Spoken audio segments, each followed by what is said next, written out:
Good morning, boys and girls. Happy Friday. Today is the last day of the week. It was so nice to see all of your smiling faces yesterday for circle time. I hope you enjoyed seeing all of your friends too and getting to say hi. We'll do that again next week. Maybe I'll read you a story on Google Meeting so that we can see each other again. Now, we're going to begin with our calendar. And we're going to look at our calendar for April. Here we go. Our month is April. Let's spell it together. A-P-R-I-L. April. Our month is 2, not our month, Mrs. Parent's silly. Our year is 2020. 2020. Yesterday was number 16, so that means today is number 17. You're right, today is number 17. So we're going to clap our hands if you want and count to 17. 1, 2, 3, 4, 5, 6, 7, 8, 9, 10, 11, 12, 13, 14, 15, 16, 17. Today is April 17th, 2020. So Mrs. Parent's going to put an X on April 17th. There we go. Good job.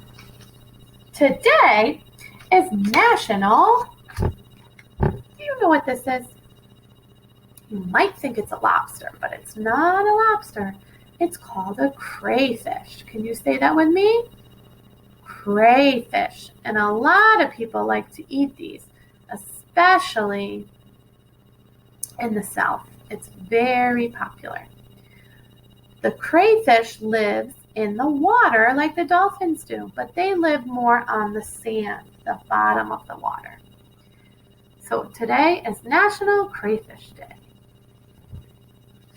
We are going to look now at our letter of the week. Today is our last day, so everybody should know our letter. Our letter is C for Callie Cat, and C says K.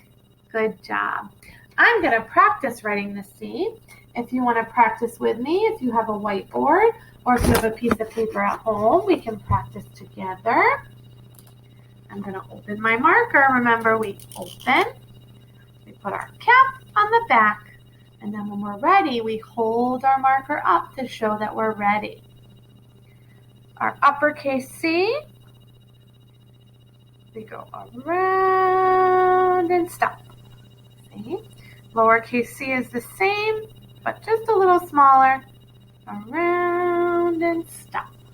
Mrs. Parent wrote a C, and I hope you did at home too. Remember, when we're done with our markers, we take the cap off the back and we put it back on.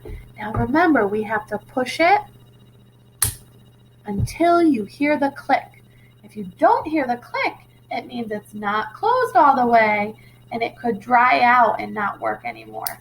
So we need to take care of our markers by making sure the cap is all the way on. Our shape this week was rectangle. You're right. Our rectangle here is very happy. You were finding rectangles this week.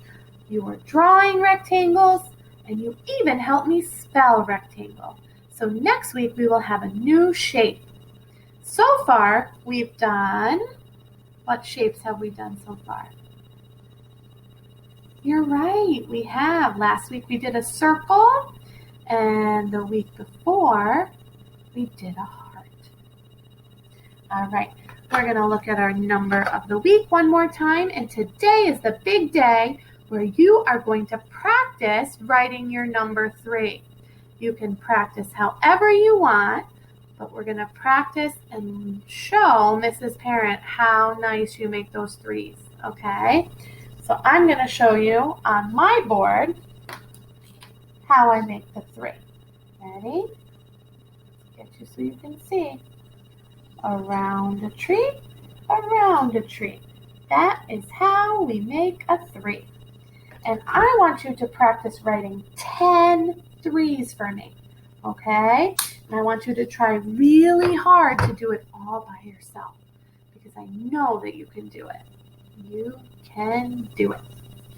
All right, so that was our final time that we are going to talk about these letters. Next week we will have a new letter, a new shape, and a new number.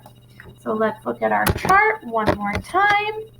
We have our C's, our 3, and our rectangle. Good job, guys. All right, our question of the day today is, does this animal say neigh? If you think this animal says neigh, thumbs up. If you think this animal doesn't say neigh, thumbs down. Let me see your answers. Good job. If you said thumbs up, you are right. This animal is a horse, and we can find horse on the farm. In our story today, you are going to see some horses and learn a little bit about them on a farm. See? He's galloping. This is a horse. And a baby horse is called a foal. Can you say that word? Foal. Yes. That is what we call a baby horse. You're also going to learn in our book later today what we call a baby cow. So I want you to try and remember to listen for what we call a baby cow in the story. All right. We are going to do a couple activities today that you're going to do at home. Now, the first one was for math. You are going to write the number 3. When you listen to our story today during Read Aloud, you are going to think about something new that you learned that you didn't know before you listened to the story. And you're going to tell something new to someone in your house. Okay? For social emotional time, you are going to look back at the list you made last week about what makes you happy. Do you see my list here? It says, what makes me happy?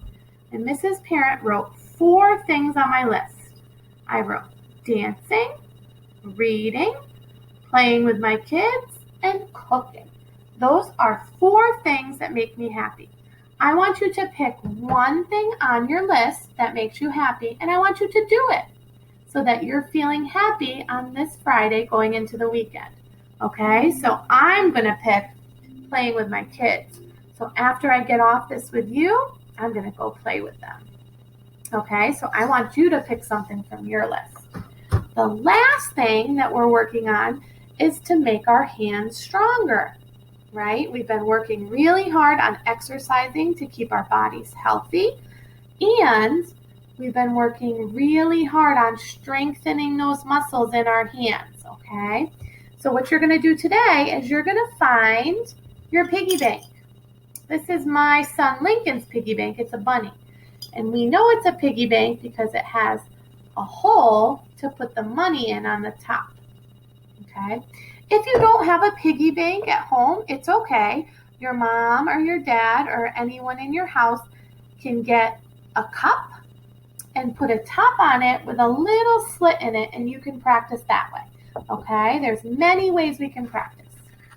Then you're going to find some change. Mrs. Parent went around my house and I found some change, some coins. I have some dimes and a penny. So you're going to see if you can find more than that, okay? Maybe you have to take it out of your piggy bank. So you might have to open the bottom, pour some out, and then you can put it back in. But what you're going to do is you're going to hold the coin between your 2 fingers, and you're going to put each coin in your piggy bank or your container one at a time. So see how I'm pinching my coin and putting it in, okay? And you can even count when you do it. You can say 1, 2, 3. You can do it that way. But I want you to try a lot of times because making that pinching with your finger is really going to help make those fingers nice and strong. Okay, so those are all of our activities for today. I hope you have a wonderful weekend with your family, and I will see you again on Monday. Bye.